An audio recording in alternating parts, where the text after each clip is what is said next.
I'm Larry Ray, President and CEO of American Manganese, Inc., listed on the TSX Venture, ticker symbol AMY, A-M-Y, with proprietary patents in the U.S., China, and South Africa. Our focus is on recycling lithium-ion batteries for electric vehicles. China recently legislated the responsibility for recycling onto their electric vehicle manufacturers and importers. For more information, please visit AmericanManganeseInc.com or phone me, Larry Ray, at 778-574-4444. You're listening to HowStreet.com radio, available online at TalkDigitalNetwork.com. Welcome to HowStreet.com radio, the online source for market opinions. Here is Jim Goddard. My guest is Mish Shedlock. He's the editor of Mish's Global Economic Trend Analysis on MishTalk.com. Welcome back, Mish. Hey, a pleasure to be back on. Hey, I'm back from one of USA's hellholes. I was in Las Vegas last week.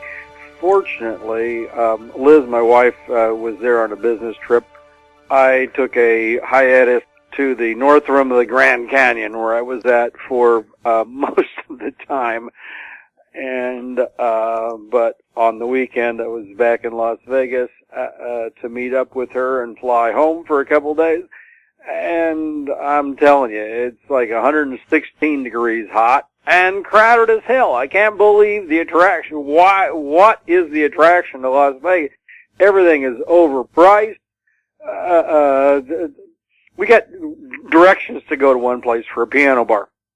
And the travel time was 11 minutes walking and 13 minutes by car. Well, welcome to traffic congestion. Yes, and of course, if you're a Canadian, you'd be paying $1.43 to make that bet in a dollar slot machine. Yes, yeah, we would. And what brought this up is you was telling me right before we came on how horrific the traffic was in Vancouver. So I just thought I would share my Las Vegas experience with everyone. Well, Mish, one of the things I've noticed is mixed economic numbers in the U.S. Once again, they said more jobs created than expected, but manufacturing doesn't back that up. Well, I don't know that anything backs anything up. You get these conflicting reports. We saw two of them today. One of them, the China PMI, the official one versus the unofficial one. Of course, none of these stats out of China are remotely believable. That's really the problem. The official PMI looks only at these big, large, state-owned enterprises, or looks primarily at them, and the unofficial one looks primarily at small to medium-sized enterprises in one region of China that happens to be doing well. So, how do you balance? You can't average those two things. You can't do anything with them other than to understand what they are, and they're very distorted. So, we saw, actually for the first time today, the official report was actually weaker than the unofficial report. Go figure. In the U.S., things are a little bit easier to sort out, sort of, but here we've got the ISM manufacturing, release, a diffusion survey, and we have the market PMI. And I used to follow primarily ISM, except that it never seemed to match reality.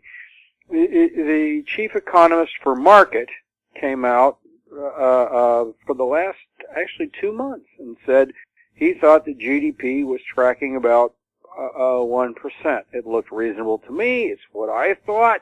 The estimates were 2.6, so I went out on a limb.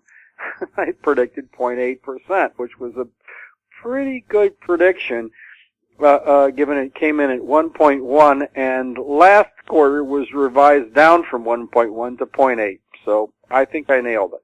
But anyway, we've got these estimates out there for ISM. Bloomberg says, new orders are up, blah, blah, blah. This is a big liftoff to GDP. Market looked at the numbers and said, I'm expecting 1% again. And you know what? I'm going to follow the guy that got it right.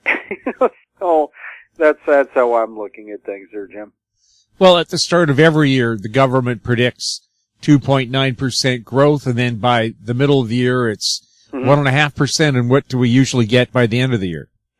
Well, we've been flirting around 2% for a long time.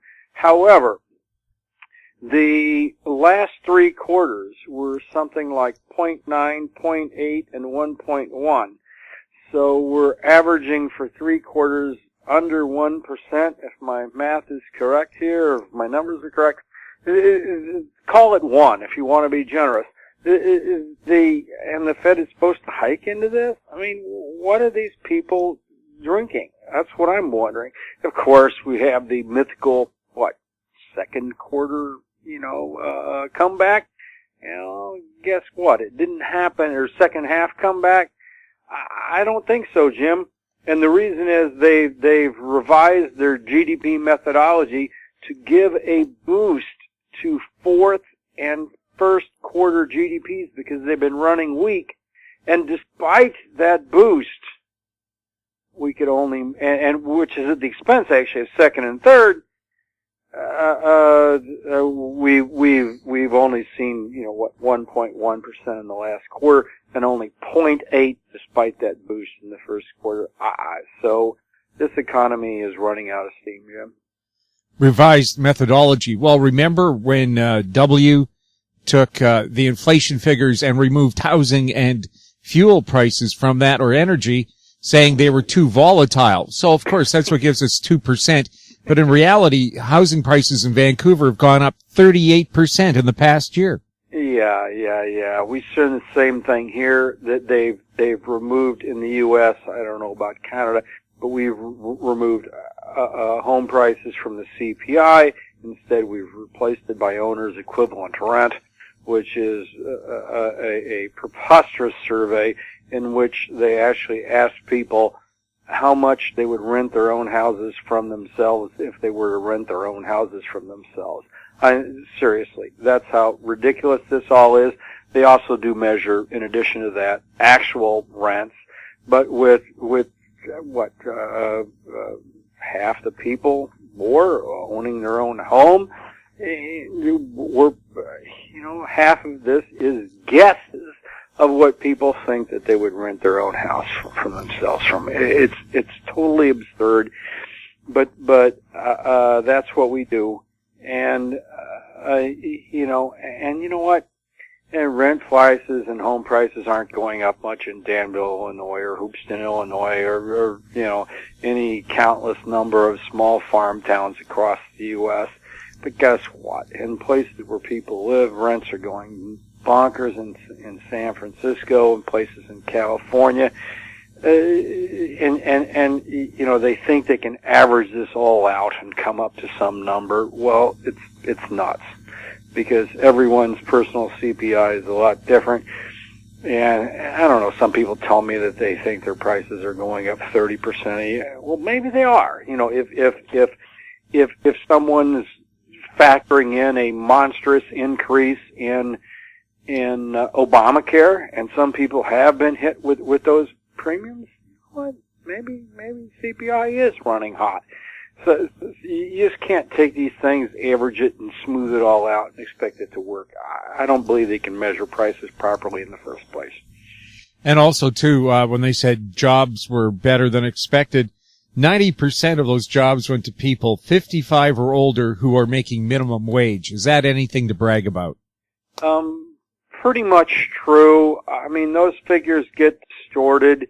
What we've had was the last 2 job reports. Just look at them. One of them was 11,000, and the other one was 270 some. I averaged it and came out with like 146,000 jobs a month. That's not a bad number. Actually, it's a pretty good number. But the thing to do is look at those 2 numbers and average them. Not look at this last month's monster beat and assume everything is okay.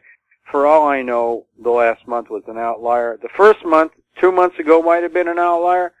We'll find out more on Friday, I think. But for 3 months in a row now, the household survey, which is the phone-based survey, has differed wildly from the establishment survey. In the past, these kinds of discrepancies have always resolved themselves in favor of the establishment survey. If it doesn't this time, if we get one more month of bad household survey, I'm going to say this is it for jobs.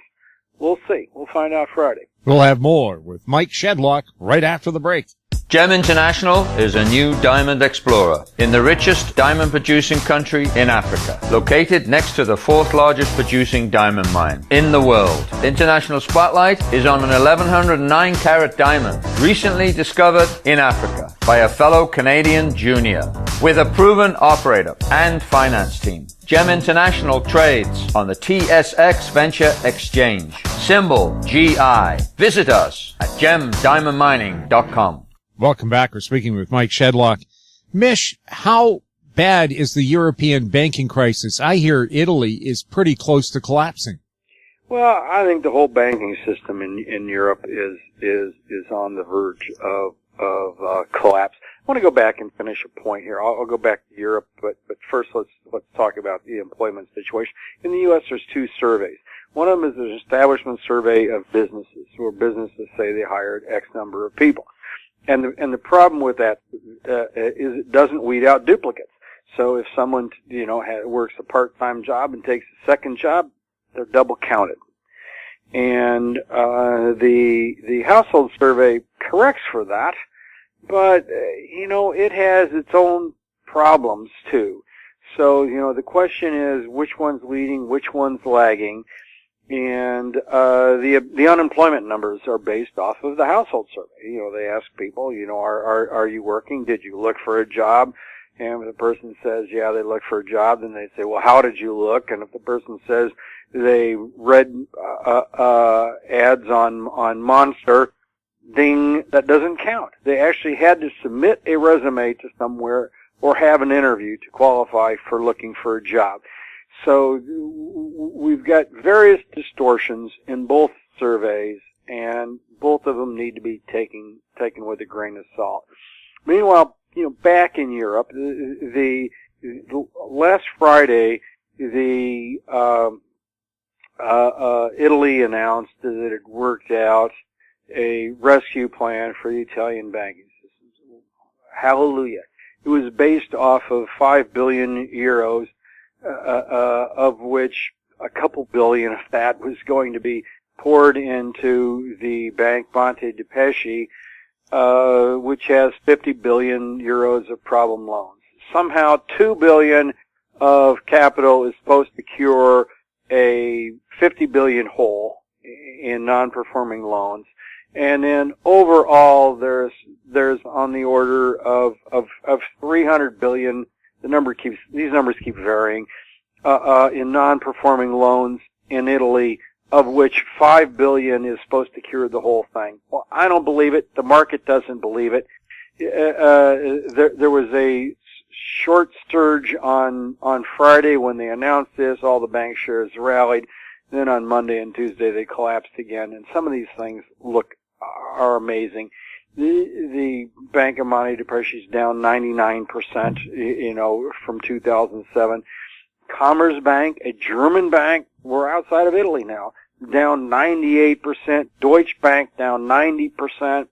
And I saw an analysis yesterday saying, well, this is a profit problem, not an insolvency problem. Excuse me, I don't believe it, neither does the market. Well, isn't the original problem in Europe the fact they have negative interest rates? How is a bank supposed to make money? Well, that's a good point, and it is hurting them, and especially the banks in Germany have been complaining about this. But the whole problem is distorted.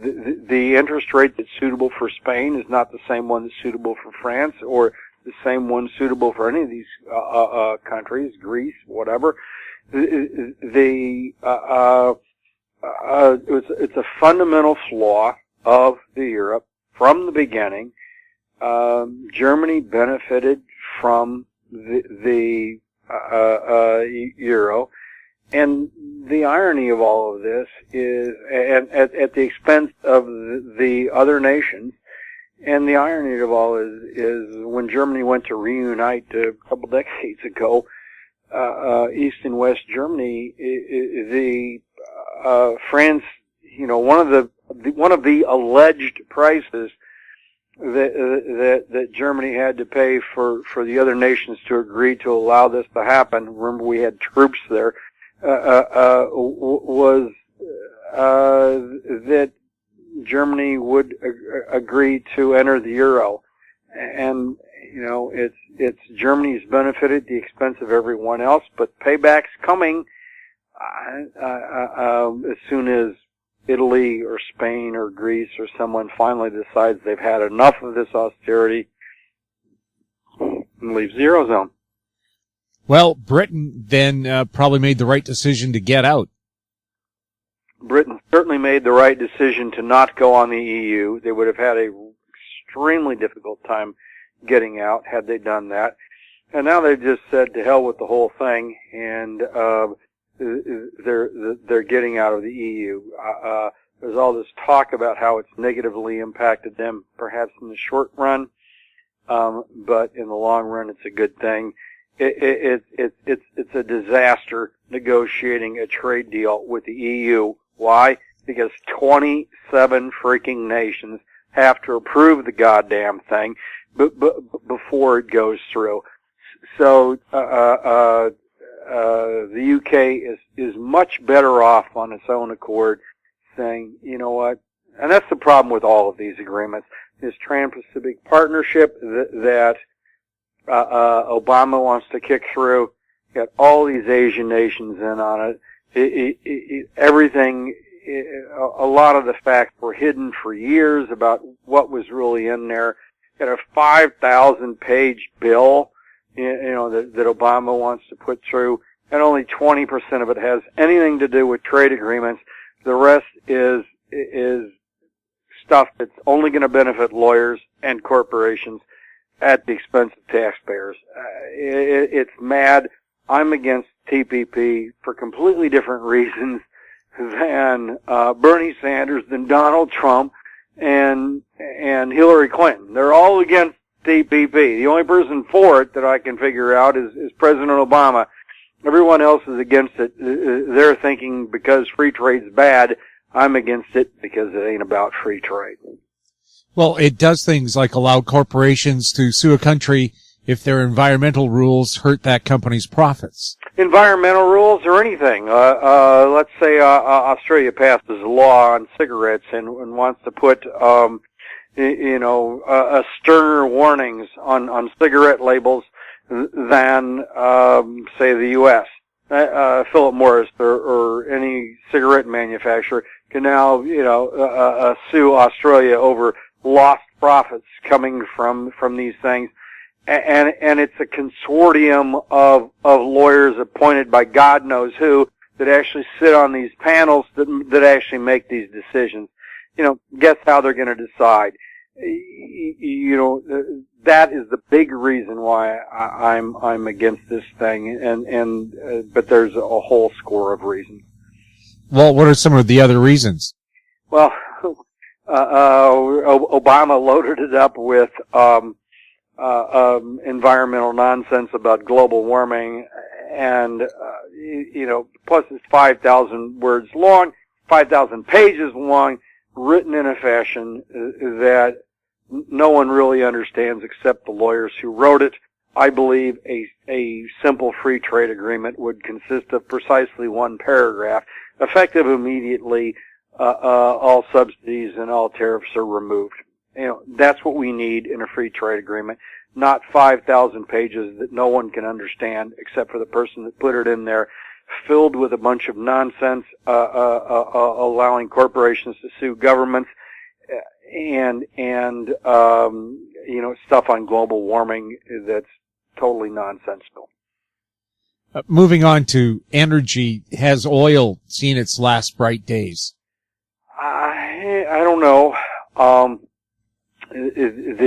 We're all guessing on that score. Certainly the global economy is weak. I'm not expecting, any kind of huge rebound in oil. We did see some price pressures over the last month or so, related to oil going up, but, generally it's been going down since. It touched 39 and change yesterday. It's back up to 41 today. The overall trend in energy once again is down, and